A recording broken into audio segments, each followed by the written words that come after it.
Africa is your one-stop top-notch breakfast show that brings you all the interesting stories happening in and around Africa. Because we have all the morning essentials, including the latest news, sports, weather, and events. And of course, the people.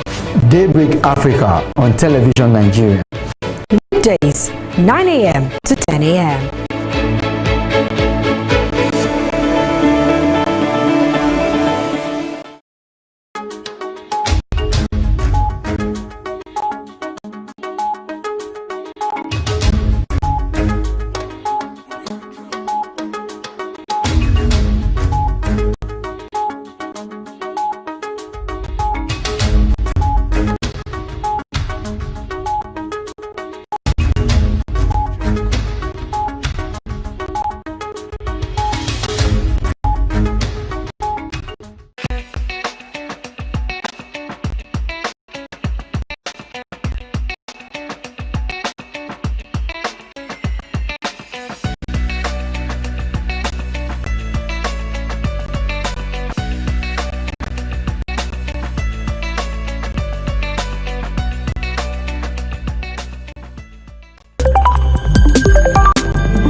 It is another great, bright and beautiful morning right here in the city of Abuja, and we're bringing you morning greetings from the studio of Television Nigeria here in Abuja.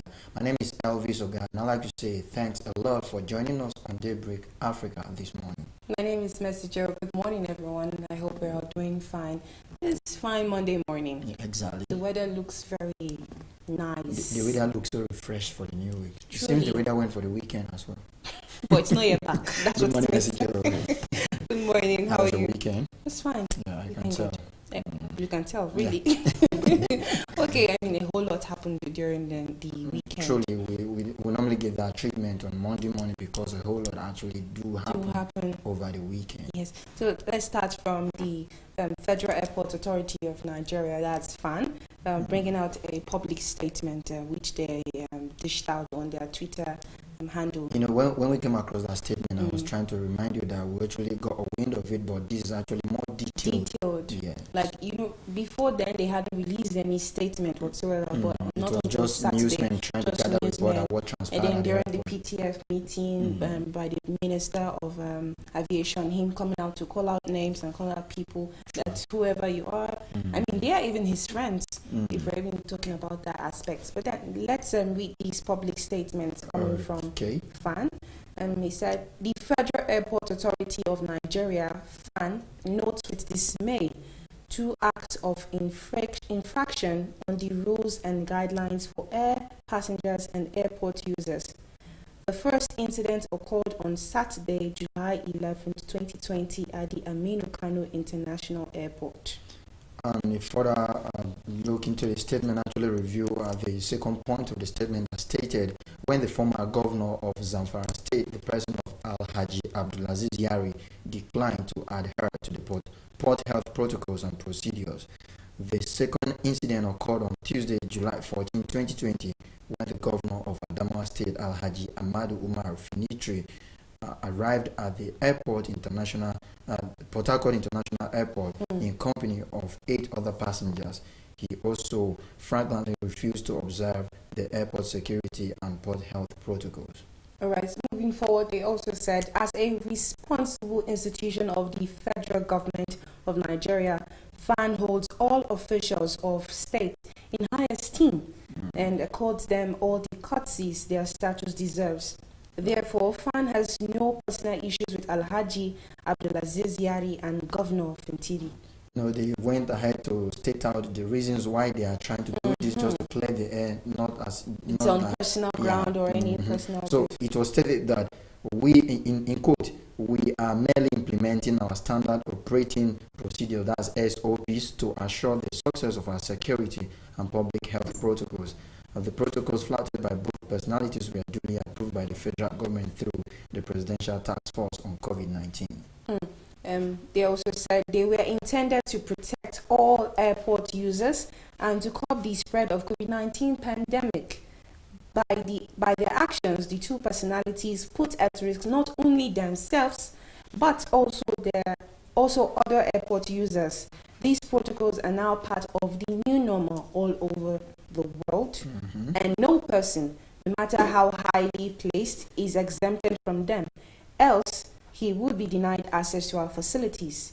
FAN wishes to restate the need for all, and what have you all there. But then the main point here is that regardless of whoever a person is, they are meant to follow the due protocols. As you correctly say, these protocols are now part of the new normal all over the world. Yeah. So irrespective of who is who, we have just to protect everyone around there. If you recall our ending speech concerning this particular issue on Thursday or Friday, when we treated it, we were like, it is even the presumed VIPs that are supposed to set the path straight for others to follow, because many people who might like to take cue from whatever they do. So if they are refusing to subject themselves to these proper checks that is becoming the new norms in the society world over, it's going to spell doom for so many people that might really want to, imagine this particular governor that was said to have arrived at the airport with 8 other people, and then imagine what would happen. He would skip the protocols, and those 8 other people might as well skip the protocol. Well. And this is not more like risking your own life alone. We have a whole of other people using these facilities because it's more like a public facilities. And if you happen to be flying a private jet, you cannot fly by yourself. You still have the pilot that will fly you. You still have some other people that would tend to attend to the movement of that fleet or that particular craft in the air. And even when it lands, it's people. So basically, no man is an island, and we tend to see maybe mixture or interaction with different people in the society. So by not subjecting themselves to this, like as rightly pointed out by the fan, they are not only putting themselves at risk, but everybody that's been found around the facility. Yes, and they have come out strongly to talk about if people are bent on not adhering to these guidelines that are actually part of their safety operations procedure now, it means they will be denied access to the facility. Yes, I mean, them being denied access to the facility won't really be out of place, because if they can say, because I feel that these fan, they have the right to actually say, because they didn't obey protocols, they shouldn't be allowed into the facility at all. The pilot should not be allowed to move that plane because they didn't follow protocols. Now, I even still say it this way. I'm asking the question now. The ordinary man who is the person that is trying to make sure the protocols at the airport is actually adhered to. Now, he is standing there and then he's seeing like a governor of a particular state coming towards him. Really, what power does he really have to say, no, sir, you have to do this, you have to do that? He might even be scared. That's one angle there already. He might be scared. But then, the fan officials, how do they come in place to make sure this sort of superiority doesn't come in place just because we're trying to do the right thing here? And then, if these are the same big persons, they're saying we should obey these guidelines, do this, do that, they should also come out to say they are doing the right thing as well. Because we are talking about reopening of schools, and we are seeing these same people flaunting the ordinary protocols at the airport. How long will it take for this to just go on? If like I'm picking it from the angle from the point you just made now. If we now tend to see these presumed VIPs flout these orders or these guidelines that are put in place for our safety, and we're clamoring for the reopening or resumption of schools, do we now have the moral right to correct or condemn children if they tend to violate some of the guidelines that are put in place for them? Very valid question. And then when you were asking, how does maybe a normal airport worker that is standing on ground to see that, okay, some of these checks are properly carried out. There is a thermometer on them. Yes. And then you see a VIP come. It actually takes a courage and then high level of professional ethics for you to be like, do that. okay, let me do this. And then you meet a resistance from these presumed VIPs. You know, you might tend, kind of helpless. You might tend to shift your ground. And I love the fact that the fan talked about this is not a carved out rule or guideline by themselves. It is something that has been endorsed by the president through the presidential task force on COVID-19. So if you tend to, maybe when you see Mr. President, you tend to prostrate before him, greet him, and he passes an order and you are violating, you are in turn disrespecting the president as well and the law of the land, which is actually sacrosanct. Yes, So because we let's need to not look at these forget, things. this virus is not on the head. It's not written on the head. I mean, we can see and it's a respecter of no man. True, we can see the Minister of Foreign Affairs. Come out to talk He has about come him out. He's testing out. He's positive now. after So 4 tests. you understand? And do you know how many persons he may have come in contact with? You understand? So we can see that. Okay, imagine he decided not to follow protocols. Whoa. Do you know how many lives he would have endangered that way by entering that plane and being infected? So that's the thing. So we have to be sure. So these people have to really play a role. They have to bend down. This is not a matter of superiority or it's not that issue right now. You know, there was something you said that day we were talking about. Yes. It, and you were like, you see, so many people are still are not have not come to terms with the reality on ground that okay, this virus has come and is trying to is gradually becoming a leveler where it tends to put every man on on a straight balance. When it has to do with this virus, it doesn't respect class, it doesn't respect status, it doesn't respect name, position, titles, nothing. You know, it's like when you're reading a novel and they're asking you what is the significance of the story, and you'll be like, humility. Yes. That is what this virus has come with. Anyway, looking in other stories, you were talking about... yeah, we had so many other stories. I don't know which to pick first. Okay, There's maybe NDDC report. Arotile. There is investigation into the death of Arotile. There's also a whole lot of news coming from Edo and Ondo, the 2 states that we're expecting the post for their governorship positions. So, which do you take first? Let's take Arotile's. Okay. No, so now, investigations going further. The army, they have come out to say, that's the navy, they have come out to say Arotile concluded investigations and handed it over to the police because it's a civil matter. Yes. But some details actually are brought forward by the panel that investigated the death of the young Sterling girl, whose life was cut short by an accident last week. Which you're trying to term as manslaughter now. To an extent. You know, I feel so sad, and then my heart feels so heavy talking about this because you see a very... Even when I was listening to the official that was rendering that statement out that they're done with their own investigation and they're handing it over to the police, there was this deep breath he took before even he ended the conversation. You know, if you go from her exploit or you go through the exploit she's been able to make at a very tender age, you might be tempted to say she's in her prime, but she's just starting, and look at how beautiful it was with her start, and then imagine what it could look like in her prime. At 28, you can imagine where she would have been.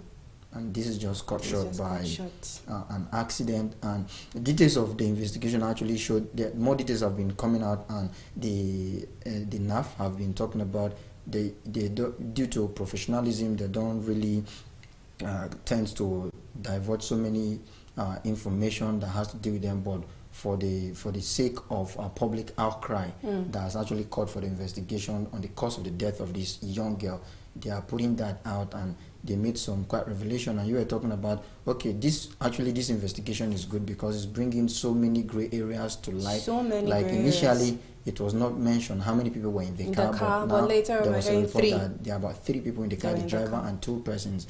And then that initial stage, it was talking about how the car reversed and hit her, and she fell, hitting her head on the floor. Now, more investigations have come out to say the car actually hit her and ran over her, and she was actually heading towards opposite direction, and the car already passed her before it was reversing.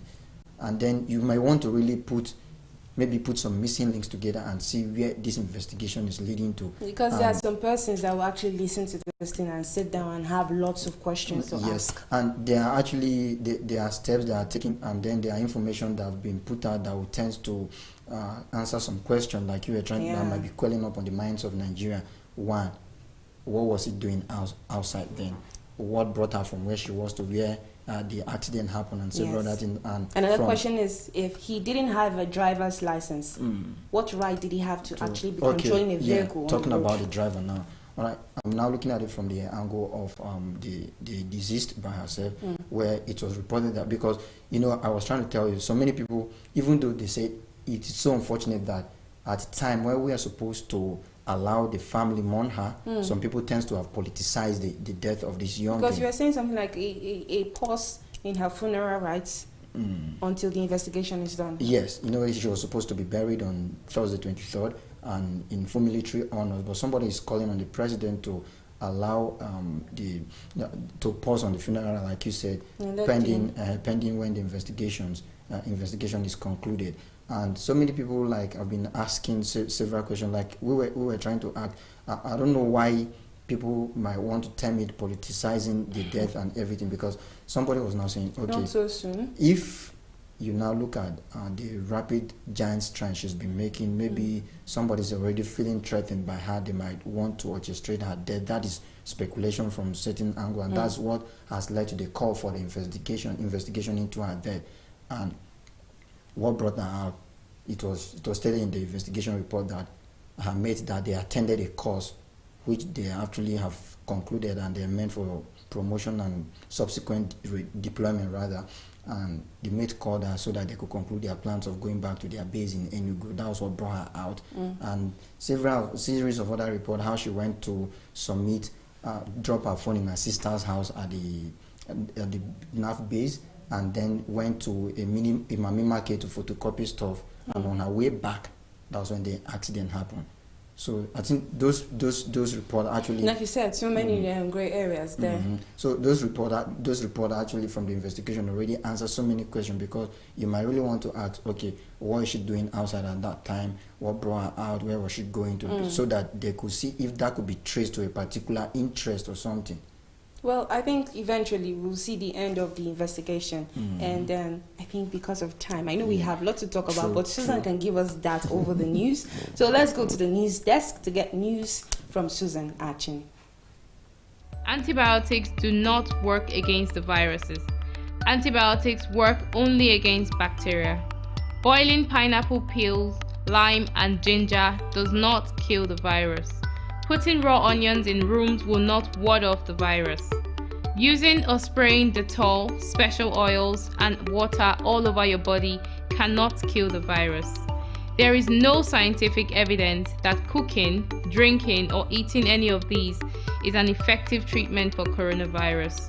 Do not self-medicate, and take responsibility by sharing only verified messages from health authorities such as NCDC, Federal Ministry of Health, and WHO.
Good morning and welcome to AM News. I am Susan Achin.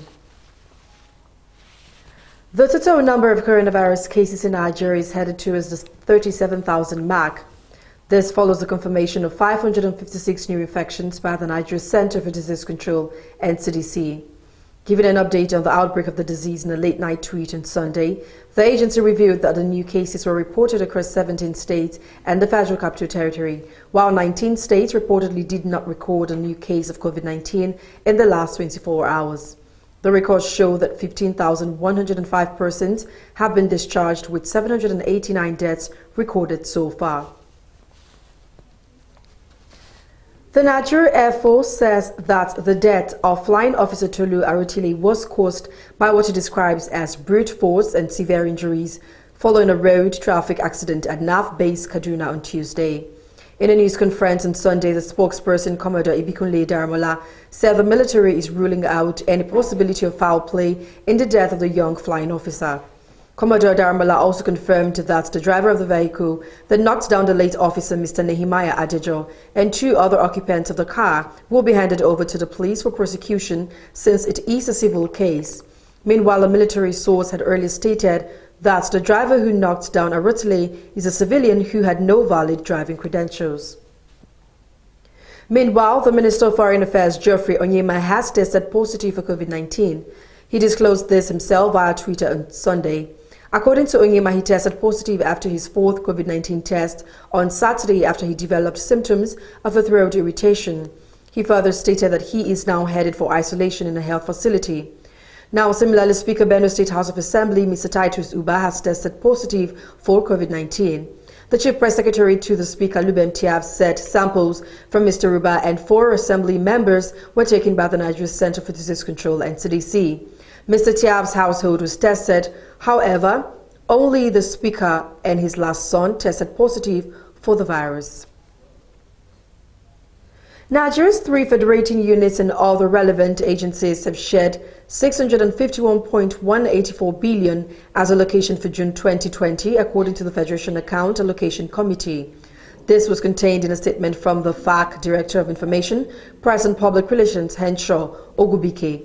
According to a statement, the decision followed FAC's monthly meeting for July 2020, which was held virtually and chaired by the Accountant General of the Federation, Ahmed Idris. And also the entertainment scene, Big Brother Niger Season 5 officially kicked off yesterday, July 19, with the launch of the new season aptly tagged Big Brother Niger Lockdown.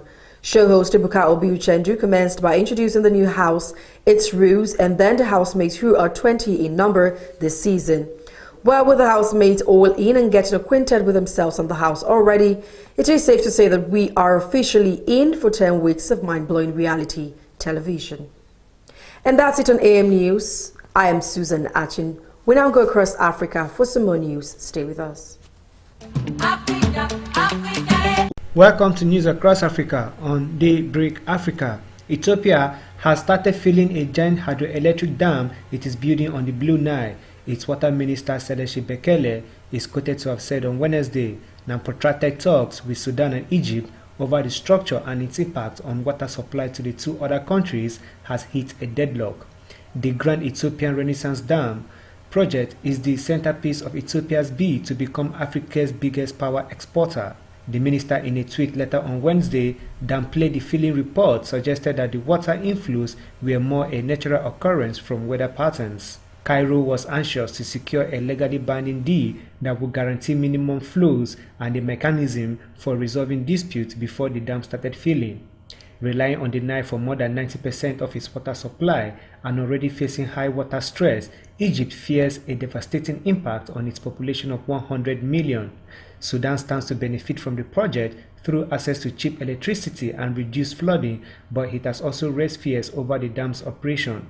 The latest round of negotiations between Egypt, Sudan, and Ethiopia over the contentious dam ended with no agreement on Tuesday, according to Egyptian and Sudanese officials.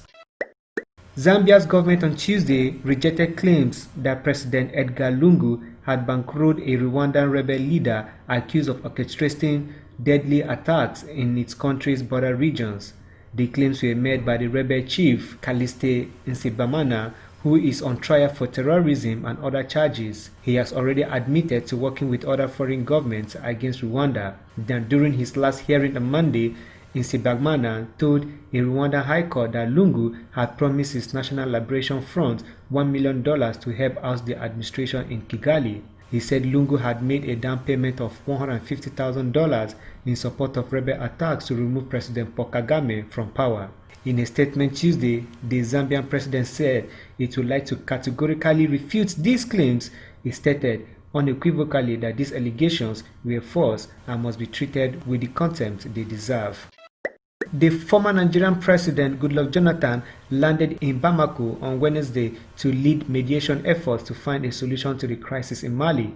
The country has been hit by ongoing protests calling for the resignation of President Ibrahim Boubacar Keïta, with recent demonstrations marred by violence and a crackdown by security forces.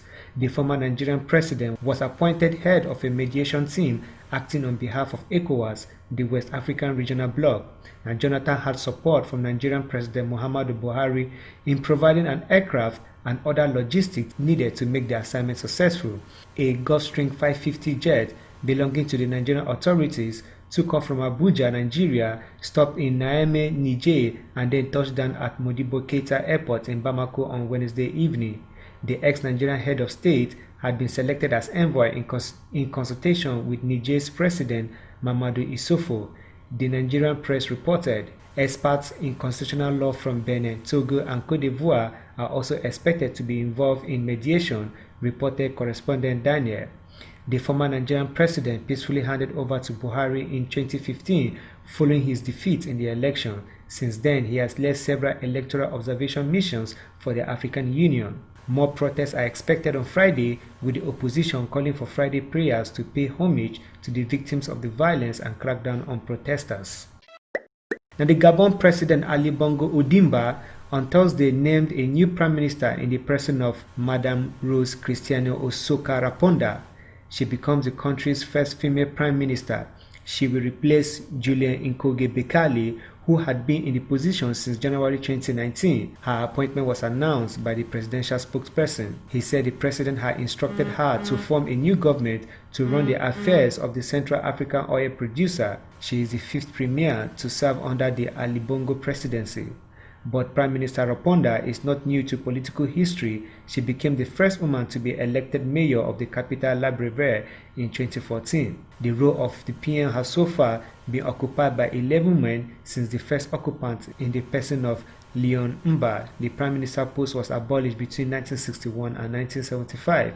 The longest serving Prime Minister was Leon Mbane, who lasted 15 years in the role under the presidency of Omar Bongo, father of the current president. That is much we have for you on News Across Africa. Daybreak Africa continues shortly.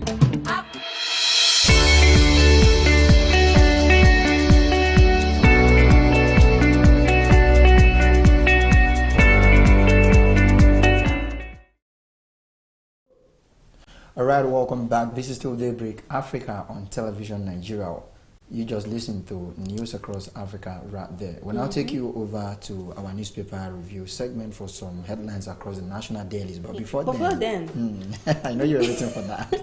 We have a question of the day, and our question for today is: what sport does Cristiano Ronaldo play? And I was asking, is that a very hard question or a very simple one? You can actually drop your answers in the comment section there, and to review that tomorrow on the program Daybreak Africa. When we get a winner, don't forget that there's always a prize. We have our beautiful prize there. Dun, dun, dun, dun. That's a prize. That's you our get a prize copy here. of that book, Integrity versus Power Play, by our own Philip Agbese. All right. From the national dailies, we take a look at the Nigerian Tribune, which happens to be the first publication I have right here on my desk this morning, and we take it from top to the bottom. Distrust as 3,000 delegates pick Ondo APC governor candidates. Anger over delayed delegates list. Primaries hold in Akure.